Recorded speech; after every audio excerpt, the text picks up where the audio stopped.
What advice do you guys have for people that are here? What can you, recommend to them? Anyone want to jump in? Elizabeth, you want to jump in? Yes. I would say always keep learning. You can never stop learning. It's something that you just, I think that the more you read, the more you connect with people, the more that you collaborate, the more that you help, you learn. So always do that. Don't work in silos. Don't be in a silo. Always do that. And I guess the other thing would be to just be creative. Try to be creative. Customer success is still, I think there's company, if you ask a success manager from another success manager, how does it work in their companies, chances are they're going to tell you this is slightly different. How their role is defined and how they work with sales or other teams. So the role is still being defined, and the more creative we are, the better chances we have at making it something that we actually enjoy doing. So always try to be creative on how you want to go about your role. What do you think is going to be best for your company, for your customers, for you, and what you can excel at? We see things such as customer success marketing roles now. And, there's so many places that you can go from being a customer success manager and specializing into. So always be curious and be creative about your own role. Cool. Malicia? So I would say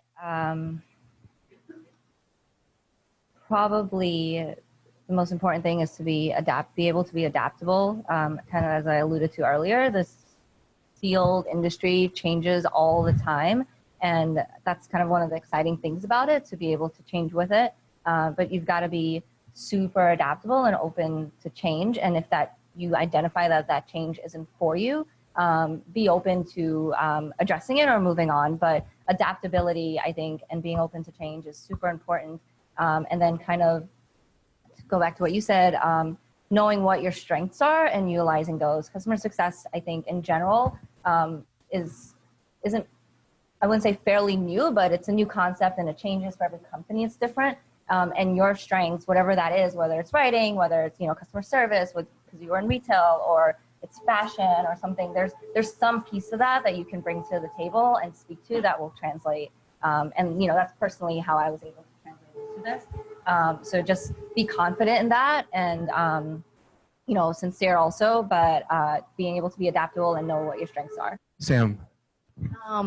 I would say challenge yourself, keep challenging yourself. And like Elizabeth said, stay curious. I think it's really important to not only understand your industry and success, but also what's going on in the world around you, and stay up to date on politics and fashion and lifestyle. And we're talking to people all the time and they have varied interests, and your team has varied interests. And I think it's important to stay curious about things. And I would say something else, just in general, and just stay humble too. And don't be afraid to thank the people that helped you get to where you are. And, we don't know everything. We don't have all the answers. And I think it's important to let people know that you appreciate them and seek answers from others. And stay humble. Very good. So on that note, I want to thank you guys. I want to thank Malicia, Elizabeth, and Sam for awesome discussion.